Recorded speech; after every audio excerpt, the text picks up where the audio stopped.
AskReddit by Better Calm. What's something people don't really think about during a zombie apocalypse? Having good shoes so you don't get blisters. Screw the shoes.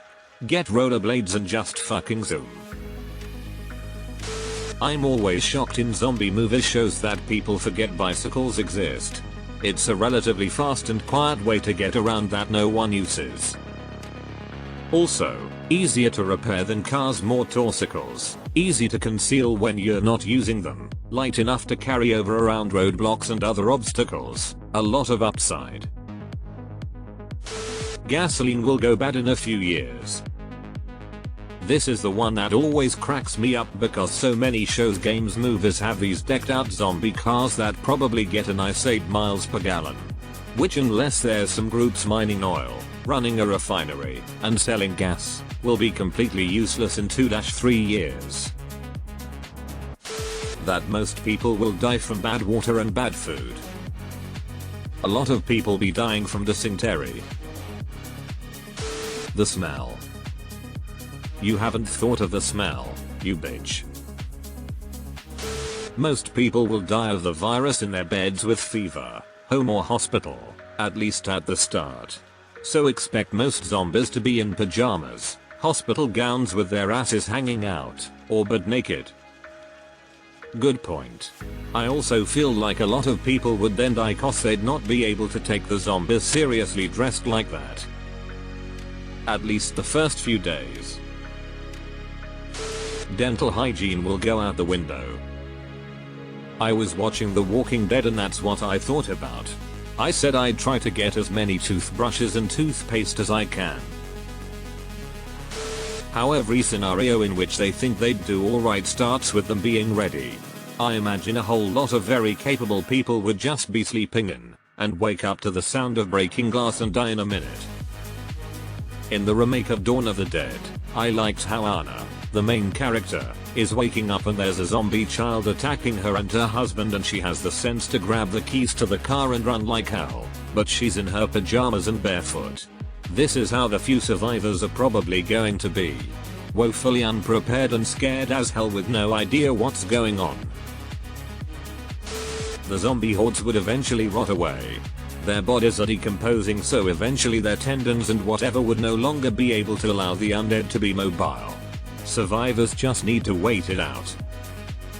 In a reanimate the dead scenario, definitely true.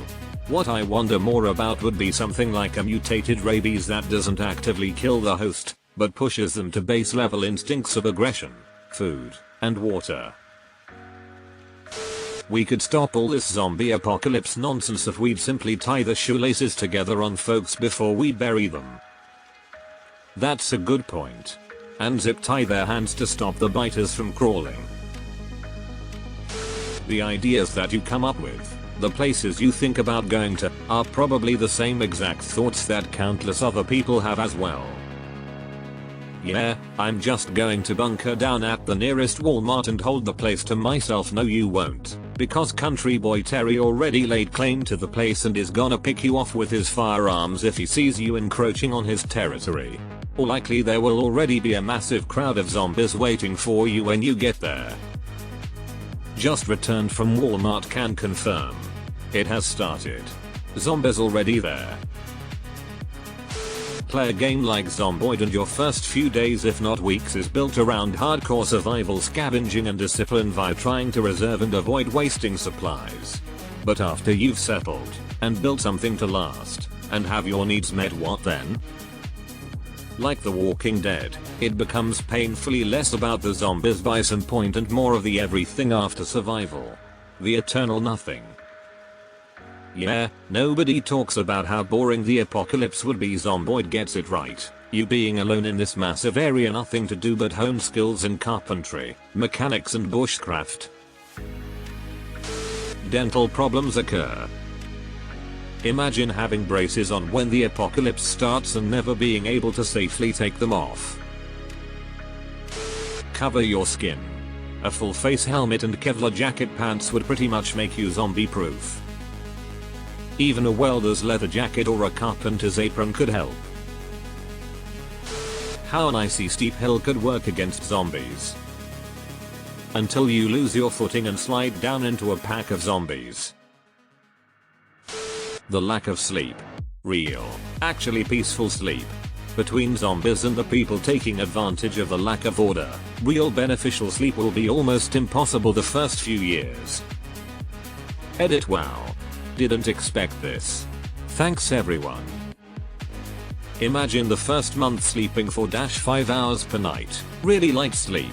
Then, one night, you seem to be in a safe place for once, you sleep like 10 hours totally immersed in the rest.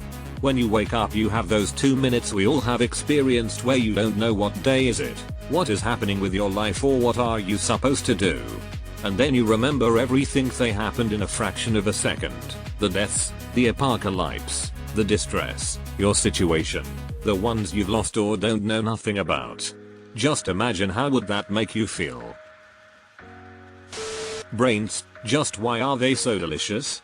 I mean, they weren't yesterday, but today I can't get enough. OMG.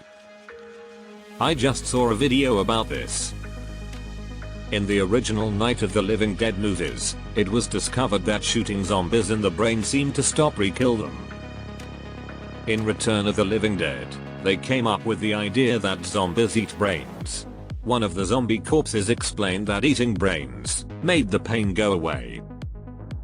So that's where eating brains in zombie movies originated from.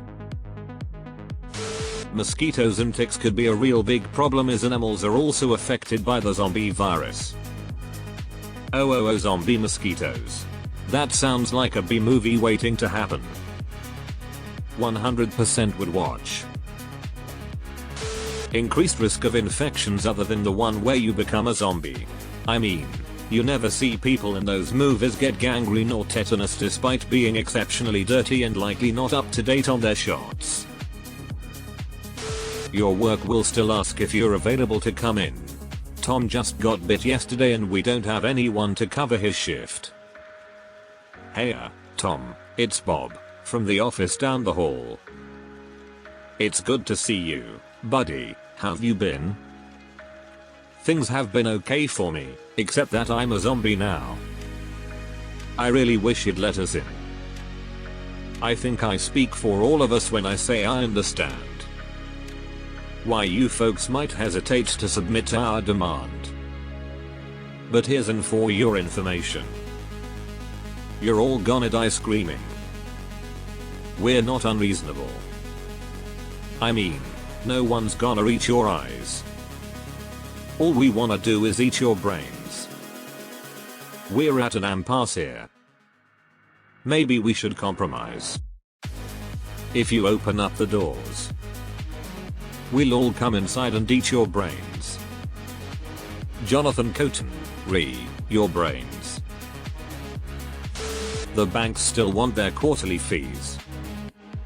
Your gym will be calling you within the week. That you'd be living to merely survive with no comforts. It would not be as enjoyable as some people fantasize about. Lack of nutrition, medication, hygiene products, medical care, new clothes, shoes, etc, etc. Wear contacts?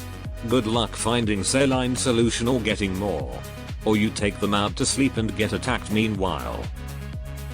It would really suck. I've always told my family that in the event of a zombie apocalypse, I'm just going to go ahead and give in. I'm not ready for a crappy life worrying about zombies around every corner. Lots of people are gonna try and go to the woods and start building fires which will inevitably get out of hand, causing wildfires. Or more likely, they will start to run out of food. A lot of people think that you and some other hundreds, or thousands, can survive in the middle of the forest with no much effort, just picking berries and catching rabbits. In a scenario like that, they will quickly find out why farming was the biggest thing happening 10,000 years ago and why our society leveled so many forests for more farmland. In fact, the Book of World War Z have a chapter about that. A lot of Canadian families drive to the north to hide in the woods, and everything is nice and chill for like 2 weeks. Then, people start to run out of food. People with chronic diseases dying from lack of meds after a few weeks or months. Diabetics, for example, that rely on insulin or metformin.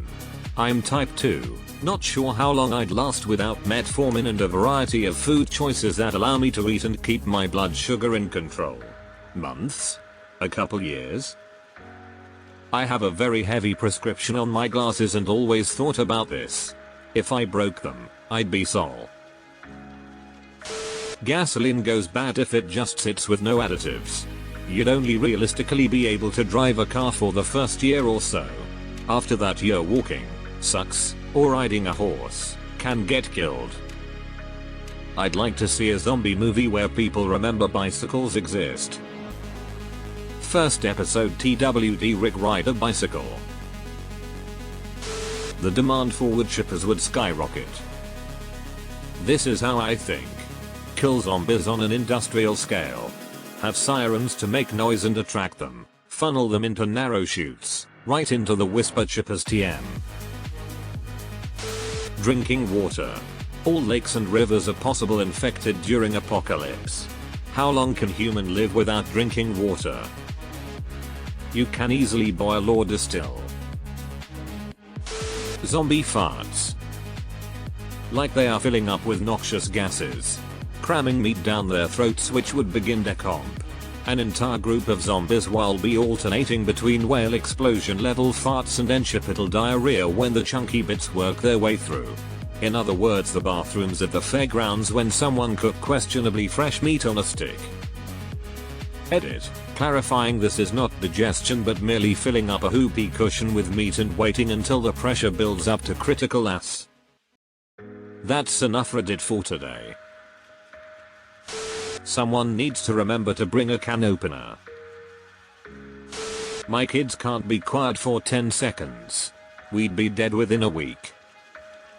You're thinking about children that haven't yet been traumatized by a zombie apocalypse.